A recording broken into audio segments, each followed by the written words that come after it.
So, in life, we will all be facing real events that will actually trigger our OCD and will push our anxiety buttons.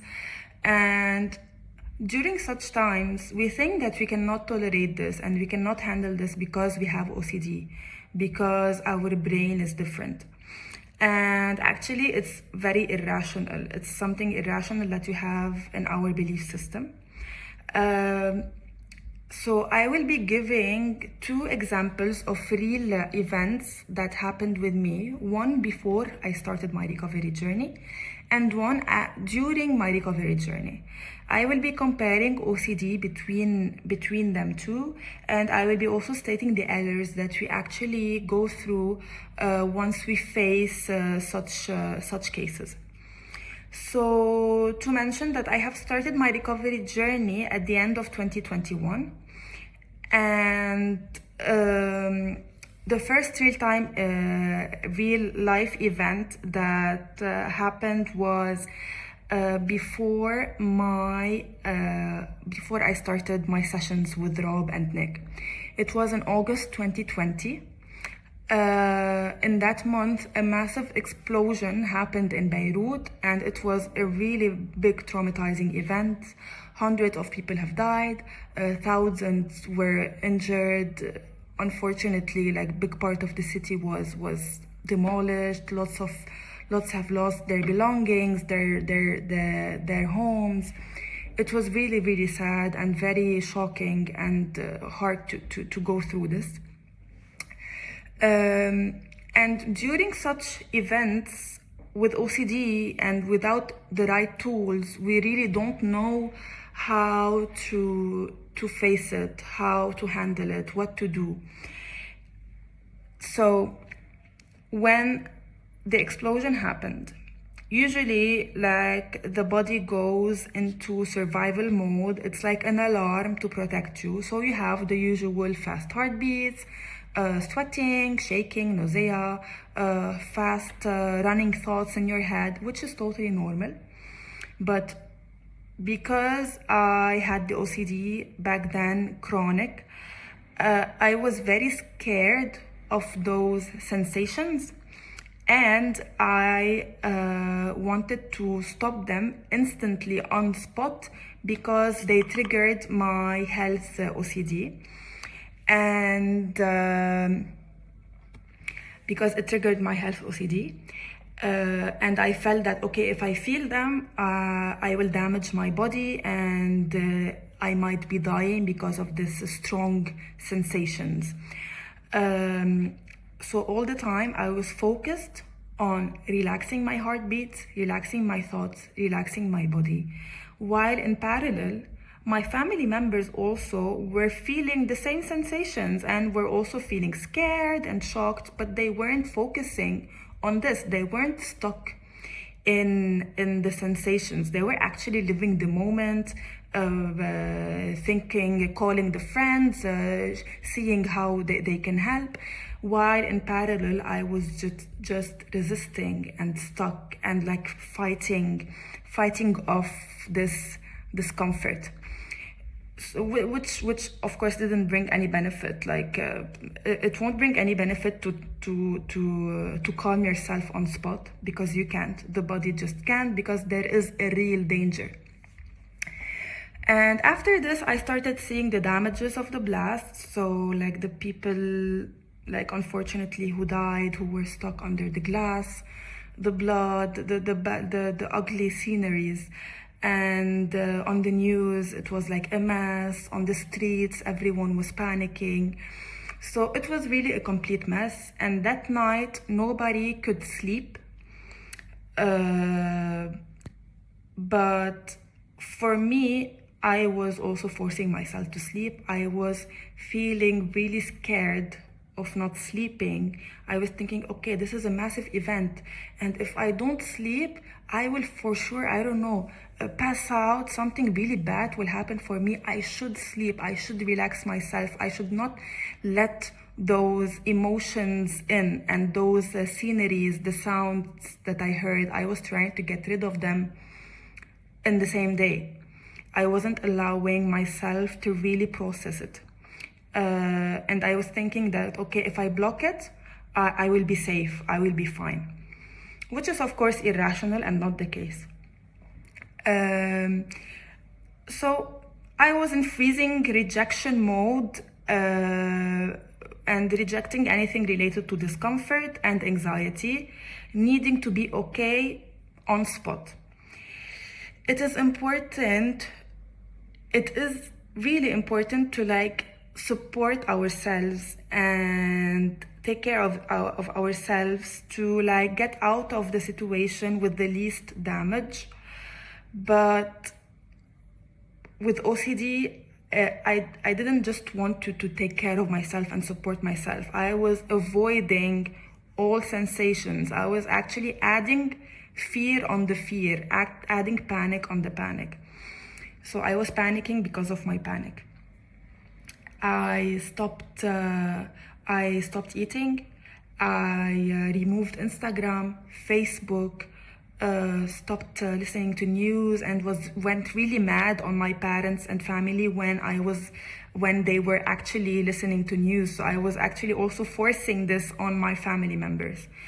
And I was avoiding everything because not to put boundaries for my mental health, but actually because I was scared of hearing that a new one died, to hear that a lot of people died. I was avoiding to feel sad because I was fearing depression. I was fearing that I will be triggered by depression and then harm myself and not being the same anymore.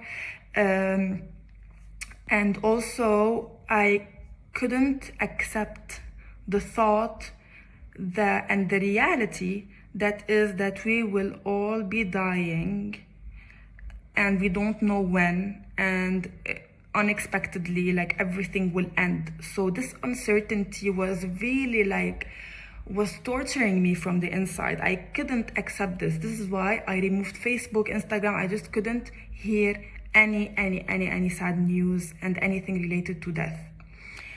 Again, it's understandable to set like certain boundaries to support yourself, to just like be able to process everything step by step. But for me, it was like just a complete block because I was blocking the sensations and I had irrational beliefs. I didn't want to accept the truth of death. I just didn't want to hear anything about it. So of course, those avoidance and compulsions didn't help at all. It actually multiplied the stress and the anxiety. And what would actually have helped is me to just be in the moment, allow the sensations, because it is a real event. So you will be scared. Allow the sensations, the feelings, the thoughts to be there, to be in. And then to accept step by step what happened. And then after it, bit by bit, to work on rebalancing my emotional and mental state. But with me, I did totally the way around. I wanted to just not feel anything on spot, to bring the balance directly. So, which of course didn't help. And after this, I had a huge relapse. All my themes were triggered, depression OCD, harm OCD, existential OCD, health OCD. They were all triggered at the same time. And back then, I didn't have any tool. I was just I don't know how it went, but I was coasting, and with time, I was able to balance again in some way. Then in 2021, I started my sessions. I started practicing acceptance, disputing beliefs, irrational beliefs, and changing my behaviors. This was in 2021, yes. Then in October 2022, my dad passed away after having cancer for a while. And so it was after 1 year of me starting my recovery journey. This time, it was also a real hard life event for me, but this time I felt the difference. I felt that I wasn't the same person that is facing a hard event.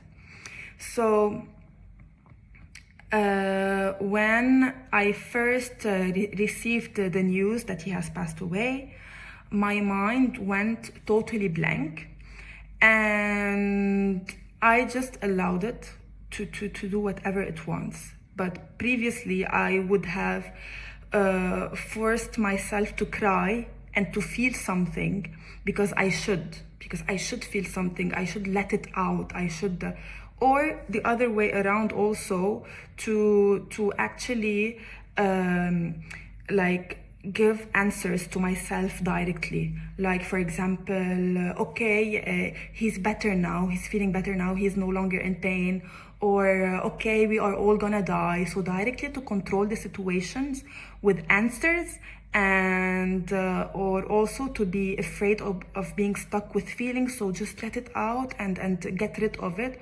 Or like I did with the previous event, to block the feelings. But this time I was totally just doing nothing with the feelings and with the thoughts.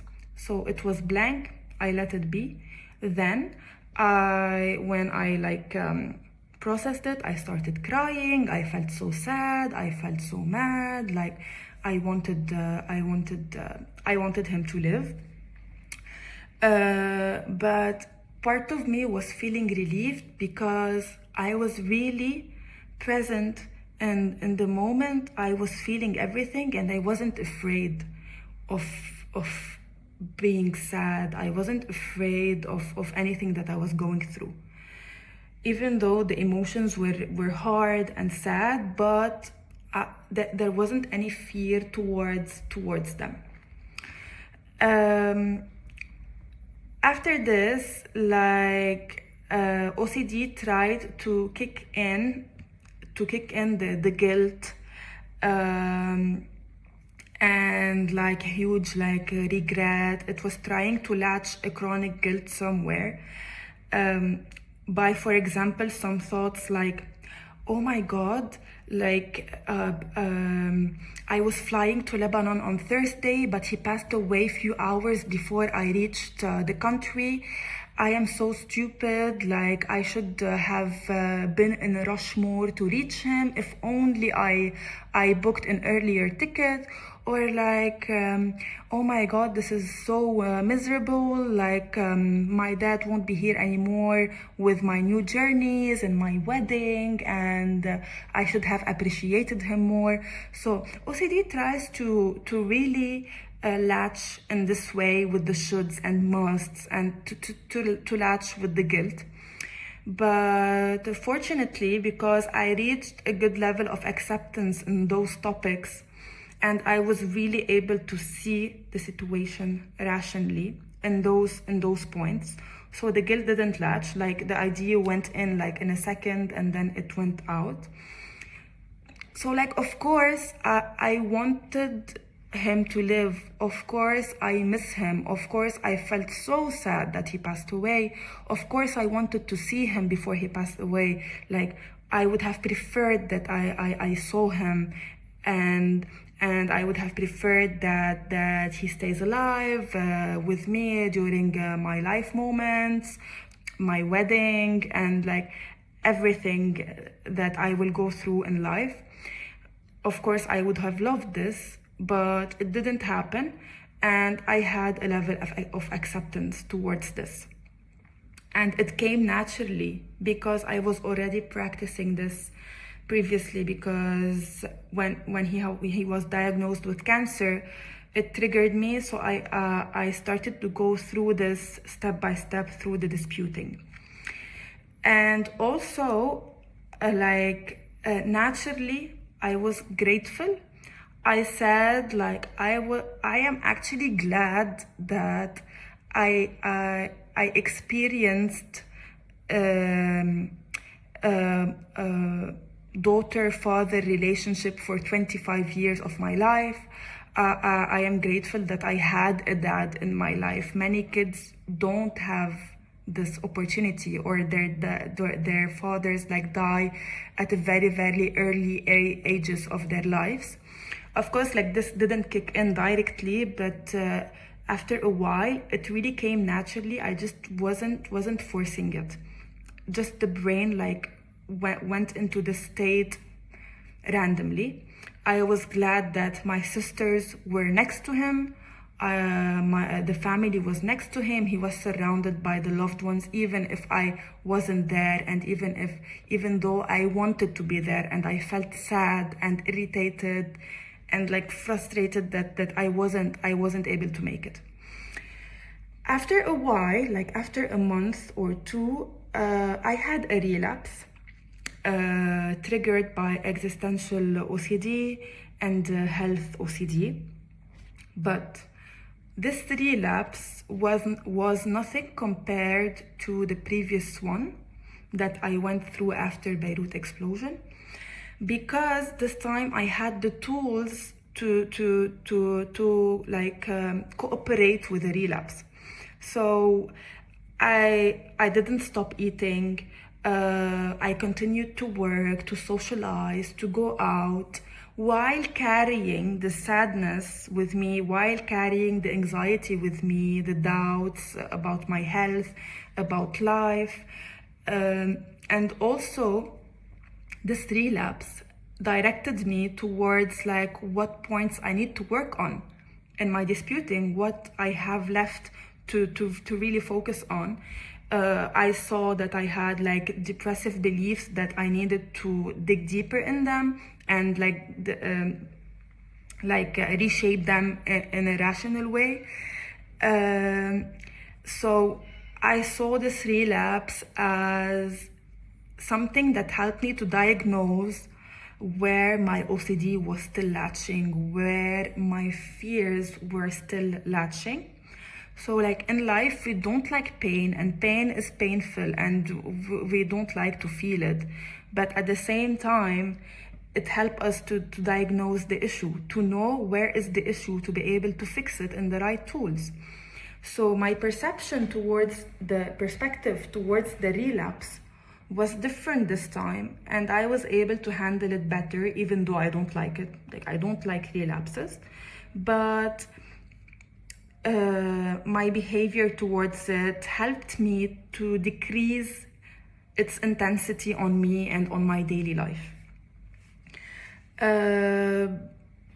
Yeah, so those were like the main two events. I will be like going in details in the upcoming videos, like more in details towards the depressive beliefs, the health OCD details. But in this video, I wanted to focus on the difference between OCD when you practice the tools and when you don't have them, or when you don't practice them. So both events are really big and major, and really events can be traumatizing. But in one of them, I couldn't really get out of it easily because I didn't know what to do. And then in the second one, I was able to do it because I had the right tools to do it.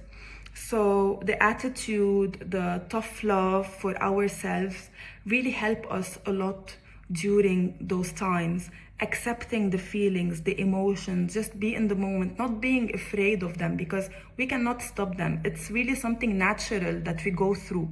So we can't stop something natural on spot. We just need to accept it, accept the uncertainty, accept that we cannot control it.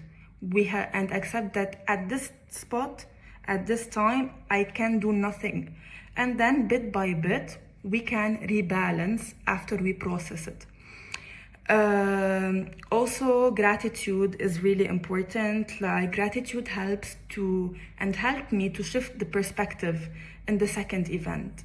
So yeah, being grateful can also push you more towards the rational beliefs, and to change your to change the perspective. So that's it.